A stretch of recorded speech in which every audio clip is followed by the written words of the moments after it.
It is April 1st, 2025, and I'm out here in the shop, and what I'm about to say is not an April Fool's joke. I'm standing here looking at a pair of 1x10 by 16 foot cedar boards that I brought home from the lumberyard, contemplating my kind of wild idea. My idea is to build a 16-foot decked pirogue and paddle and sail it 100 miles from Dover, Tennessee, about 50 miles down the Cumberland to Grand Rivers, cut across the canal, and continue another 50 miles up the Tennessee on Kentucky Lake. And this should be interesting because that's enough of a challenge that I'm doubtful whether I will actually be able to reach the finish. And I think that makes it a lot more exciting. Soon may the wellerman come, bring us coffee, tea, and rum. One day the tonguing is done, take our leave and go. At a fair in the sun, the town, her hair was blonde and this was brown. Soon may the wellerman come around.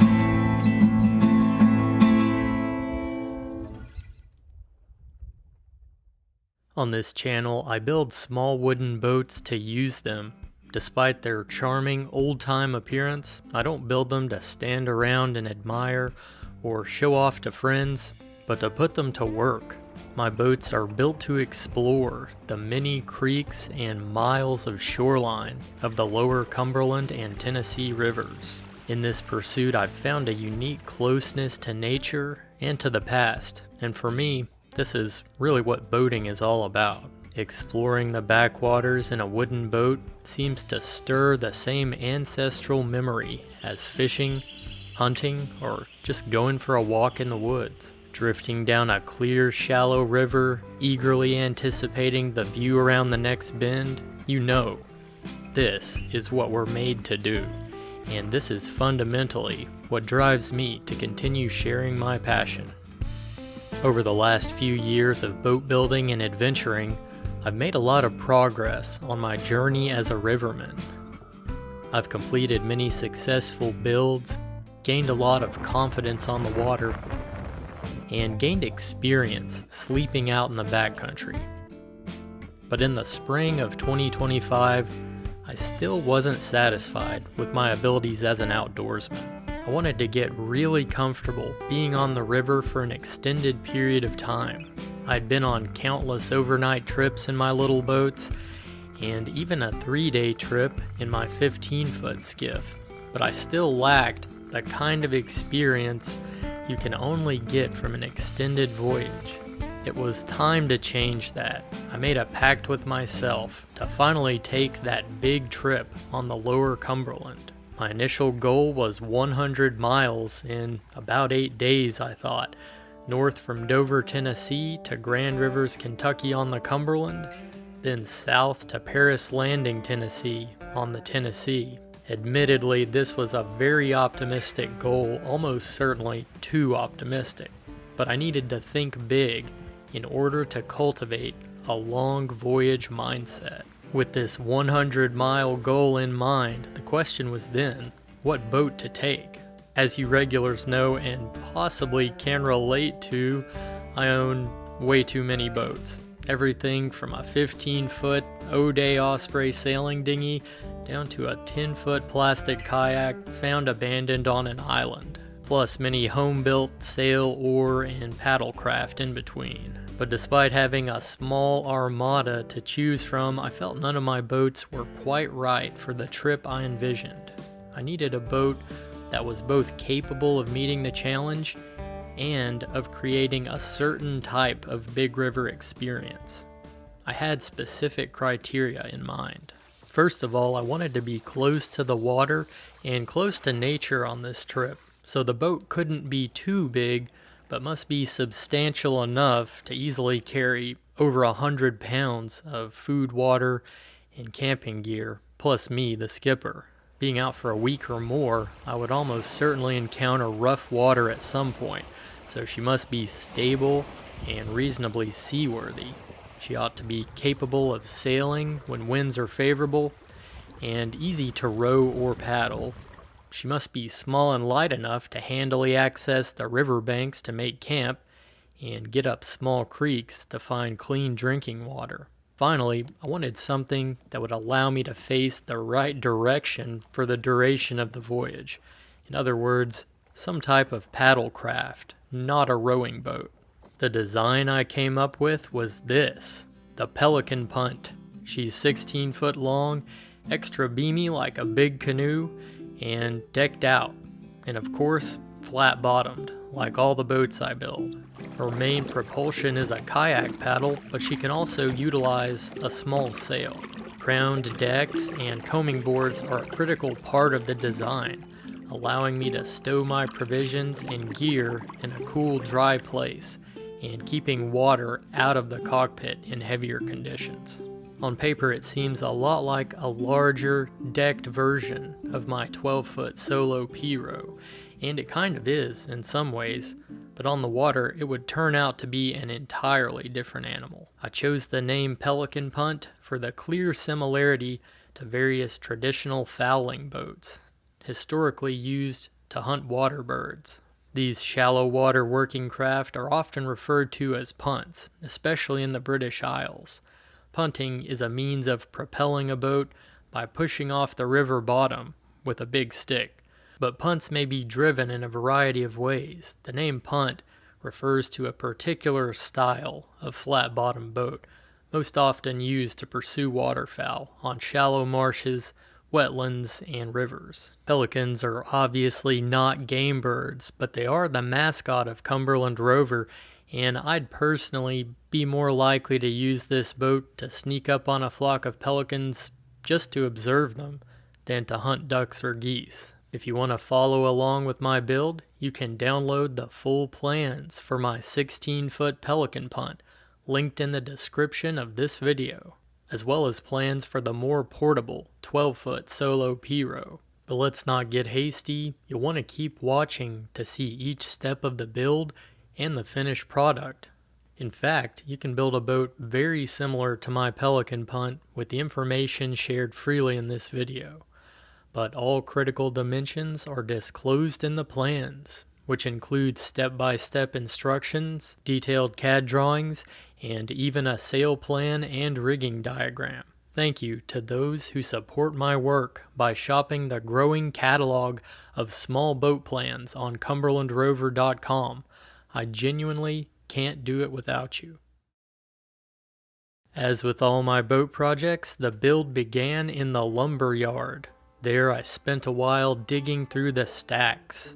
I had originally intended to go with more affordable pine sideboards, but all the 16-foot pine boards available locally were pretty sad looking, having way too many big knots or cracks. Finally, I settled on a pair of nice 1x10 by 16 cedar boards for the topsides.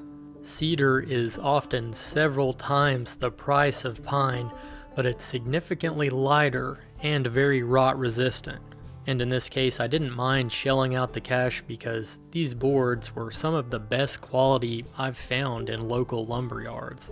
Plus, I was supposedly building a 100-mile boat, and the sideboards are arguably the most important component of the hull, other than maybe the bottom. A cedar 4x4x8 would yield stems, and the bottom and decks would be planked with 3 sheets of 1/4-inch exterior plywood. Seat, deck beams, and other components would be made from 1-inch pine stock, and coaming boards and backrest sawn out of mahogany. You regulars may notice that this is much less of a budget build than previous projects of mine.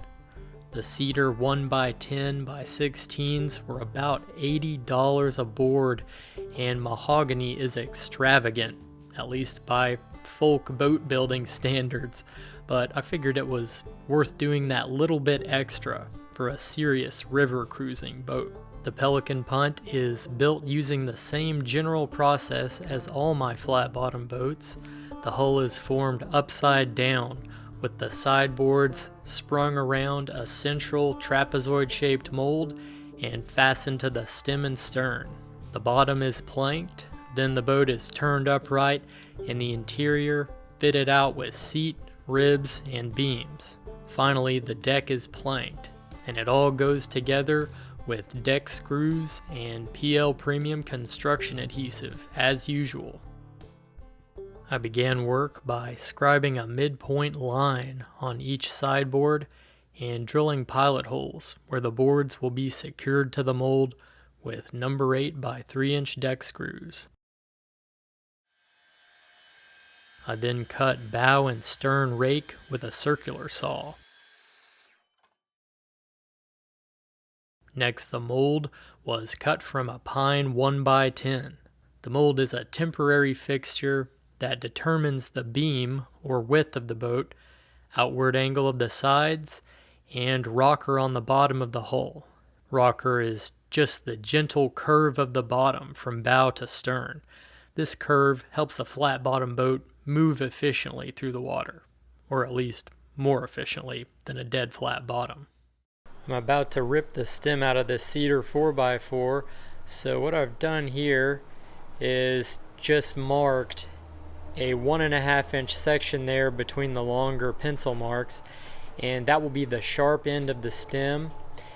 And I'm just gonna get this thing out on the table saw and rip an angle something like that, just using those 2 marks to indicate how wide I want the sharp end of the stem to be.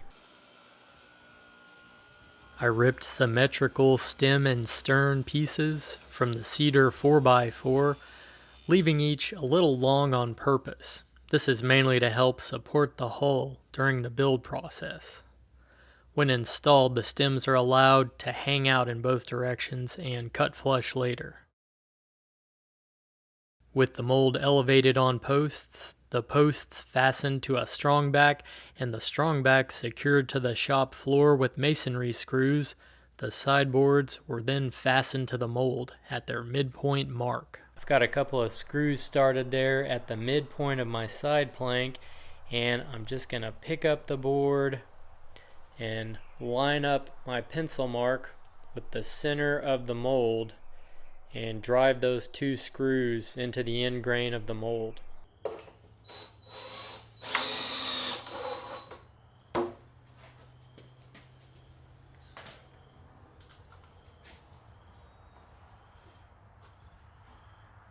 Notice that the edge of the sideboard actually stands a little bit higher than the edge of the mold, and the reason for that is you need to leave a little bit of space to get in there and plane this edge flat so that the bottom will mate square. And I just use a little piece of 1/4-inch plywood to set that height, and I'll use this same piece of plywood as a gauge to set the height of the other sideboard so they'll be even. Now it was time to bend in the sideboards, curving them gently around the mold to meet the stem and stern. This step can be a little chaotic. If something was going to go wrong, it was most likely to go wrong here. My recent 10-foot kayak and 12-foot P-row builds both suffered from an asymmetry issue when bending in the sides. In both cases, one of the sideboards ended up being much more flexible than the other, which would result in a noticeably lopsided hull. My solution was to temporarily screw a second board onto the more flexible side, resulting in equal stiffness between the 2 sides and a fairly symmetrical boat. If it's perfection you seek, solid wood plank may not be the medium for you.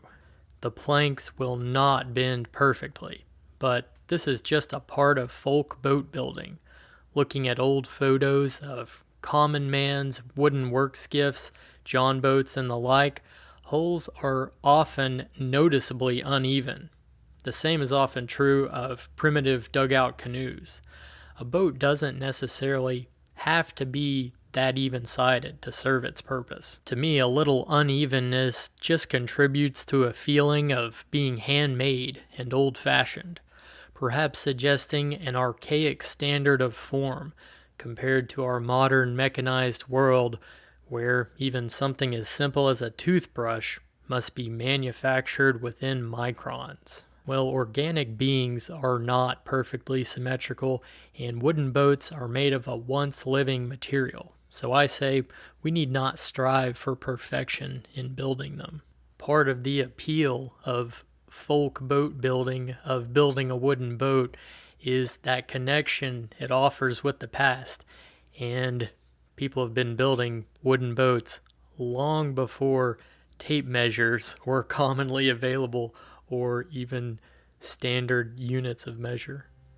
There are many ways to make the bend. For beamier boats like skiffs, I use ratchet straps around the ends of both planks. For narrower paddle craft, like this punt, I prefer a pair of large clamps. Whatever method you use, though, it's important to realize the potential for damage to the boat and to the builders if a clamp slips. The sideboards essentially become an oversized archer's bow as they're bent, building a significant amount of potential energy. You should always use safety lines positioned to catch the boards in the event of an unexpected release.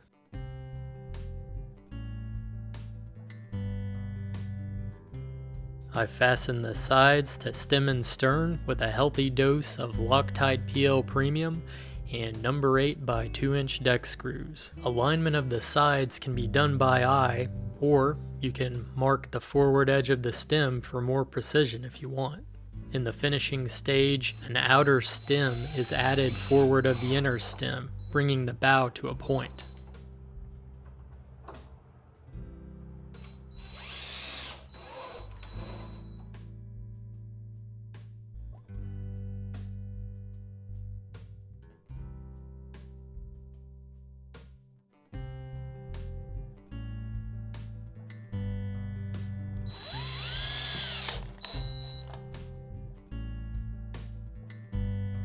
The curve of the sides of my home-built boats is something often remarked on. People always want to know, how did you get the wood to bend? Well, it just takes a little bit of mechanical advantage and a little patience. That's really all there is to it. Solid wood can actually be surprisingly flexible, and the longer the board, the easier it is to bend. For this Pelican punt, the combination of 16-foot length and relatively narrow beam of the boat made bending the sides in a piece of cake. Actually, I think it was the easiest a hull has ever gone together for me, and by luck, the boat actually turned out to be remarkably symmetrical. Certainly not perfectly symmetrical, but pretty dang even-sided. I've got the hull supported with jack stands on both ends just so it isn't wobbling all over the place as I work on it. And the task at hand is to trim off the lower protruding part of the inner stems using either a handsaw or the fine woodworker's favorite tool, the sawzall.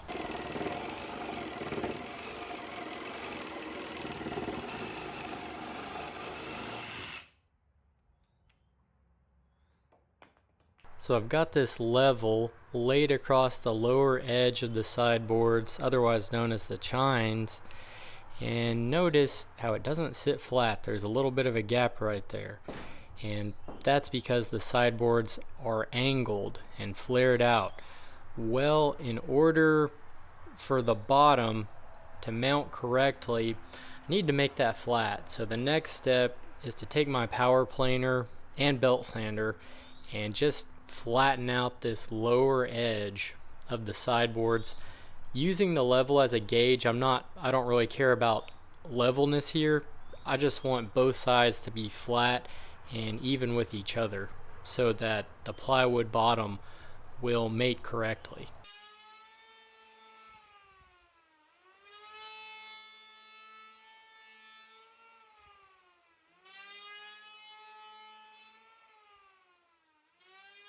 It's not perfectly flat, but most of it is pretty dang decent. I can just push this level along here and it should lay flat across both sides. That's what we're looking for. You can probably find a little bit of a gap here in some spots, but it won't be much. Like right there, that could be improved, but I would say that's within tolerance. You can see right here I also sanded the stem and stern flat, and this is the stern actually, and I think I'm just gonna leave it flat as kind of a pseudo transom. And at the bow I'm gonna have an outer stem that will bring the bow to a point, more or less, just about a point. I've got 2 sheets of 1/4-inch exterior plywood. I have them laid out staggered just because I'm trying to avoid some cracks and knots. And I just have them temporarily screwed down with 3 screws in each so I can go below and trace the shape of the hull onto the underside of each sheet of plywood and cut it out with a jigsaw.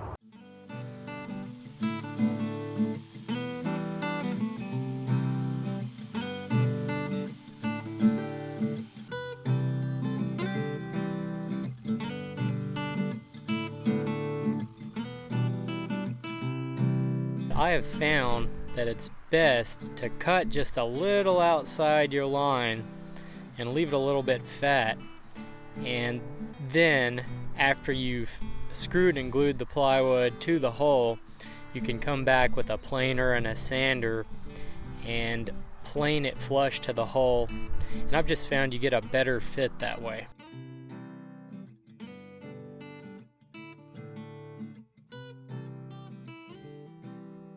To fasten the bottom on all my little boats, I've always used Loctite PL Premium, which is a pretty waterproof construction adhesive. I've had really good success with that stuff, and it's held up really well on all my boats.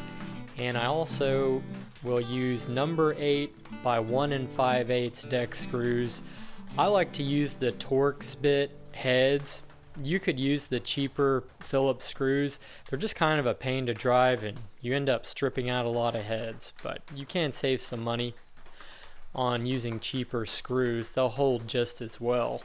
Typically I will tend to space my screws about 3 inches to 3.5 inches apart.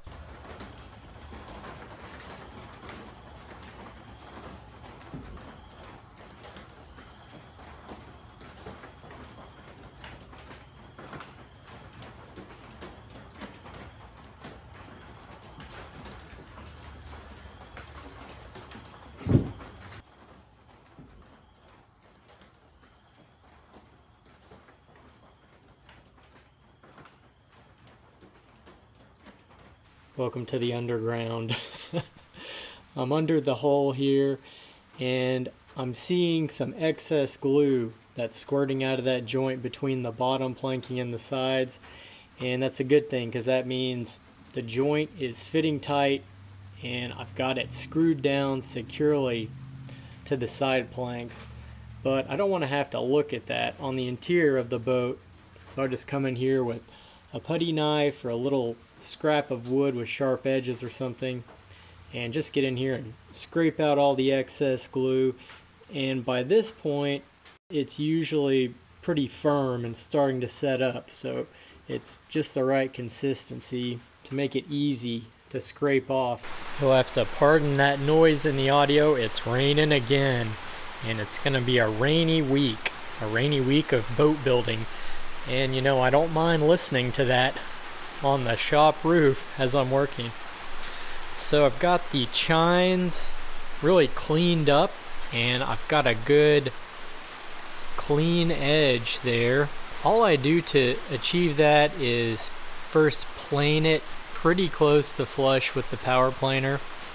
Then I come in with the belt sander and some 50 grit and get it down all the way flush to the sideboard and finish it up with some 120 and also use that 120 on the belt sander to put a little bevel along the chine, which just looks a lot nicer, but also it helps keep the plywood from splitting when you get up against a rock or something like that, when you're beaching or just in shallow water or paddling near the bank.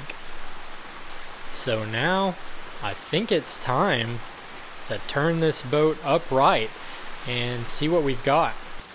There once was a ship put to sea, name of that ship, Billy T. The wind whipped up, about tipped down, lonely bully boys below. Send May, the Wellerman come, bring us coffee, tea and rum, and one day when the tonguing is done, take our leave and go. A fair lass on town, eyes were green and her hair was brown. Soon may the Wellerman come around. We had not been 2 weeks from shore, down on the hook, the right way to go. Captain called all hands and swore he'd take that whale in tow. And that is the boat right there. That to me is just a really beautiful shape, and it could not be any simpler. Got her up on sawhorses, and she just kind of looks like your basic canoe right now, but really angular and square-sided. But I happen to think that those straight lines and hard edges are actually really attractive. I like Sharpies and flat bottom skiffs and P rows. But once I get her decked out, it's going to be looking a little different than it does right now. Now it's just a matter of building out the interior, which is a lengthy process. That takes most of the time of the build. It's not difficult necessarily, but you do have to get everything a certain way. There's a lot of thought that has to go into it, and cutting angles precisely and all that sort of thing. So here we go. The build continues.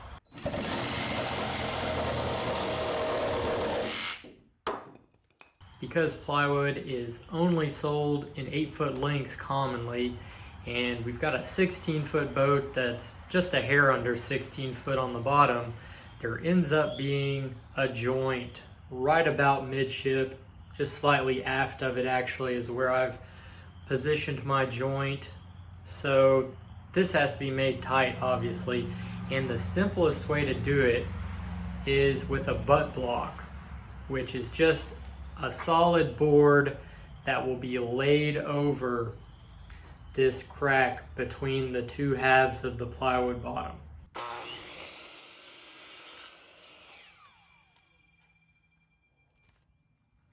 Got a good fit on the butt block now, and I do always rip a bevel on both edges using my table saw, just so that any paddles or spars or anything you may want to stow in the bilge just slides over it smoothly and doesn't get hung up. I've also drilled pilot holes through the bottom planking, so now I will lay down a bead of PL Premium and set the butt block in place, then go under the hole and drive number 6 by 1 inch screws through the hole up into the butt block.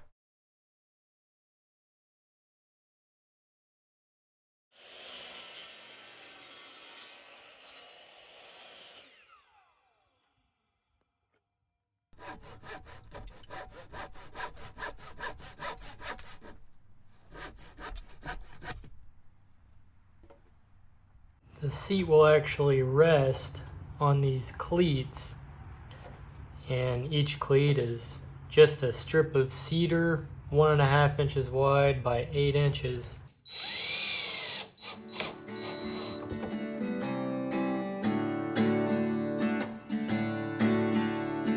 Down the Ohio in the bluegrass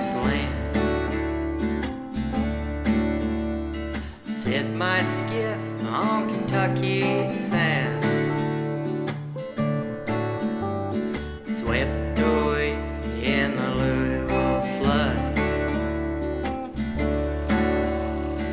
Nothing left but Kentucky mud. Oh, Kentucky mud.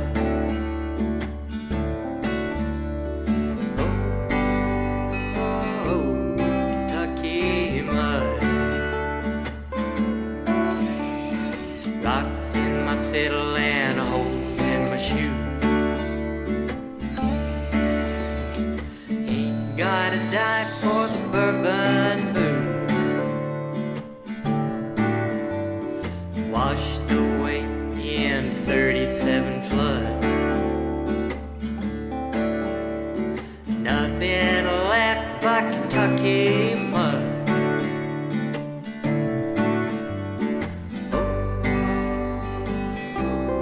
Kentucky mud.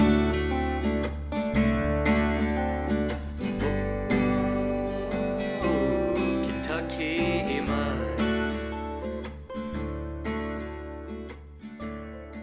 Spent the last couple of days building out all the framing in the interior of the boat. It's just kind of a lot of repetitive tasks, a lot of measuring, taking angles with the T-bevel, and making cuts with the chop saw. But I've just about got everything framed out, and I want to show you what I've got here and how it's set up. I've got beams and stringers for both the stern deck and the foredeck, and also some little ribs in the bottom just to help stiffen up the hull and reinforce that 1/4-inch plywood bottom. Those pieces of triangular plywood standing up over there by the shelves are actually the rough cut decks. So now let's get a little closer and take a look. I've got 3 beams, both in the stern and the bow, and 1 center stringer there on the widest span of deck. Got a rib, another rib, and then right there at the edge of each deck is some pretty extensive full framing there. Have those verticals tying together the rib and the deck beam, and that'll really stiffen up the hull overall. Actually, the butt block itself is doing a lot to stiffen the bottom. I may end up adding a vertical post tying the seat to the butt block. Got a rib between the seat and the forward frame, pardon my squeaky roof, and I omitted that rib between the forward frame and the bow because the foredeck is about 8 inches shorter than the stern deck. And the idea is to get inflatable float bags to place in both the stern and the bow, and then the remaining volume will be for dry bags to carry all my gear on the big trip. And I think I've got plenty of capacity. It's a little bit more cramped getting stuff in and out of there than I would like, but on the other hand, the dry bags will actually act as flotation themselves, especially if I can sort of deliberately capture a little bit of air in the bags, which is usually what happens. That space occupied by stuff that's quite a bit lighter than water, so that means it's going to help prevent water from occupying that space if I should happen to get swamped or something like that. Building pretty much any of these components inside the hull, any sort of rib or beam, is really just a matter of measuring the distance between the sideboards at the position where the component falls, and then dialing in a couple of angles with a T-bevel that you can cut on your chop saw. So right there, that's the angle of the flare of the sideboards, that vertical angle. And then you also need to know the angle of the sweep of the sides, which is going to be a little bit different at any given position on the hull, fore and aft.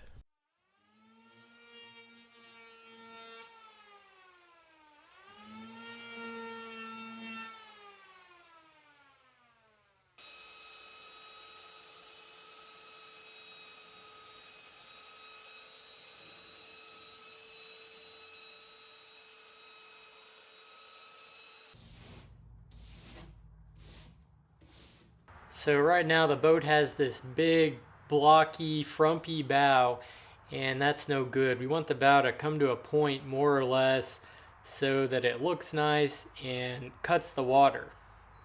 And the way to accomplish that is with an outer stem. So it's just a solid piece of wood that brings the bow to a point. And I'm going to get mine out of this 4x4 cedar stock. I've got it cut a little bit long, but more or less to length. I want some extra length to work with. I probably got it actually about 3 to 4 inches too long right now, but that's okay. Need a little extra material in case I make a mistake. So the first cut is just to match the width of the bow right here. So I'm just going to rip that on the table saw to match that width. Got my stem material cut to the width of the bow now, and what I want to do at this point is make a little notch that allows the stem to hook over the deck. And I'm just going to trace that angle of the deck right there. The notch is only going to be an inch deep at most.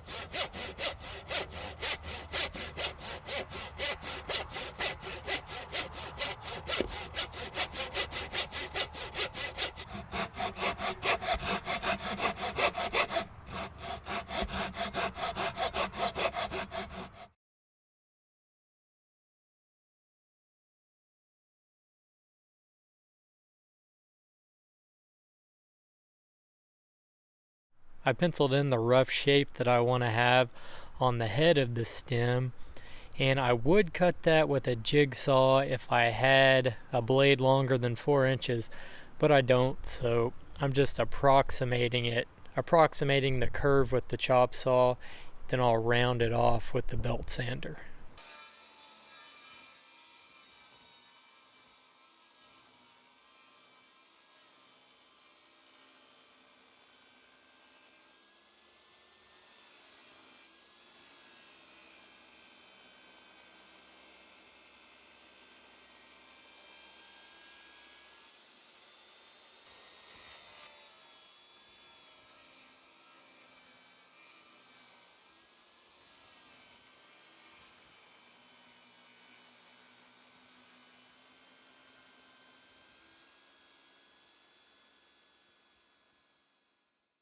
My dad often says about building houses, it's the last 10% of the job that takes 90% of the time, and that seems to hold true for building boats as well. I'm kind of getting into some more detail-oriented work. Right here I've got a mahogany combing board that I made for the foredeck. There's one in the stern as well, and these are just a nice little finishing touch for appearance, but also if the bow were to happen to be stuffed or have a wave break over it, or if you were to plow through a wave or something like that, it should help to keep some water out of the cockpit. Got a second combing board in the stern, just about symmetrical to the one in the bow, except the width of the hull is slightly different right there. And I figured out an easy mounting solution for my seat backrest. It's these little hinges that are a marine piece of hardware. I don't really know exactly what they're for, but they're for hatches or some sort of compartment on a boat. And they're stainless steel, and probably the best thing is that they fold completely forward, which is good because I want my backrest to fold all the way forward and lay flat, so I'll have access to get under the stern deck to get to my gear. I'm building the backrest, and it's all mahogany, the same wood used on my combing boards. The frames are 3/4 inch mahogany, and the slats I actually ripped down to be only a 1/2 inch thick. It's a pretty simple design. There is just a very slight arc cut on the frames, and stuff like that just goes a long ways towards making things look a little nicer, but it doesn't take much time or effort to do it. After looking at that stem for a while, I finally decided it just wasn't very flattering to the boat, so I ended up cutting it down a little bit and just kind of reshaping it, and I think it suits the vibe better.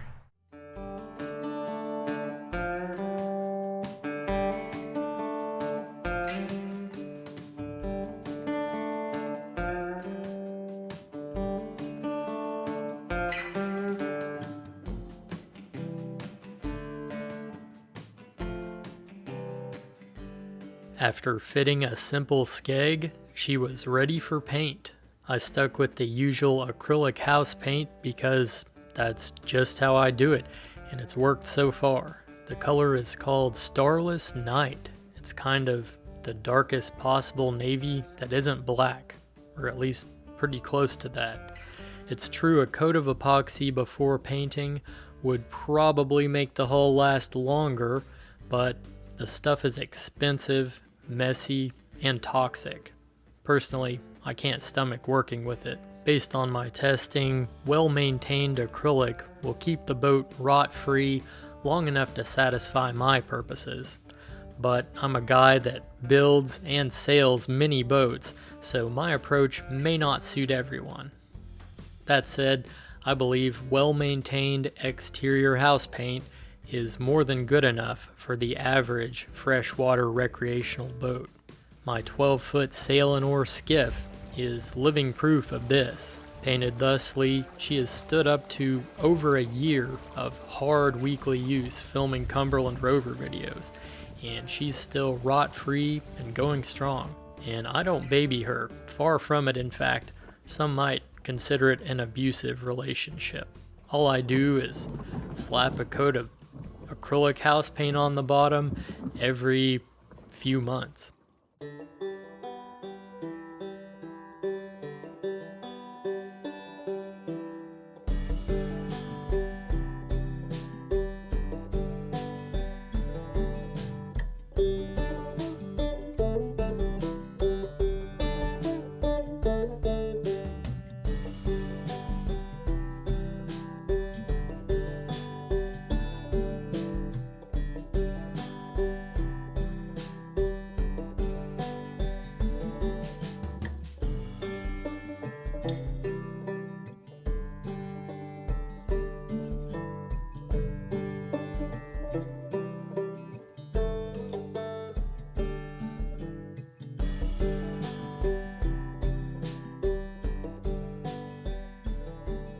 With rails, backrest, and combing boards installed, the Pelican punt was looking pretty sharp. But how would she float? There was only one way to know.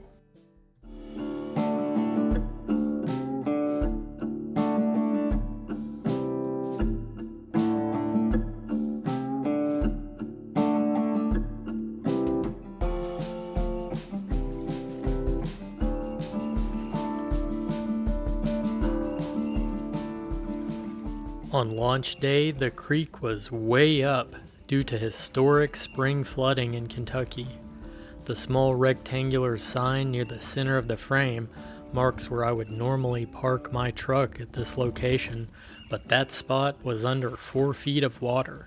Dodging an expansive field of driftwood and debris set loose by the floodwaters, I conducted my first round of testing. I paddled upwind and downwind, tested kayak and canoe paddle, stood up, rocked the boat, cut a few donuts, and popped a few wheelies. After a full lap around the creek, the punt proved to be very stable, tracked straight as an arrow, and was easy enough to paddle for her considerable size and weight. But was she really up to the task for which she was created? Was she really a 100-mile boat? I was convinced that the boat was capable of such a voyage, but I was starting to have my doubts about her skipper. The extended Cumberland River trip I had planned would be unlike anything I had ever attempted. It would be the farthest distance I've traveled by boat, by far the most paddling I've ever done, and the longest time spent sleeping out in the backcountry. It would be a test of my abilities as a riverman and of physical endurance. Though I would carry a small sail, chances are I would end up doing a lot of paddling, and most of the lower Cumberland and Tennessee above the dams have no perceptible current to help me along. The vast majority of mileage would be made on muscle. There was also my own anxiety to conquer. This may sound ridiculous, considering I know much of the river and surrounding woods like the back of my hand, and I love being out there more than anything. But there was a sense of doubt and uncertainty welling beneath the surface.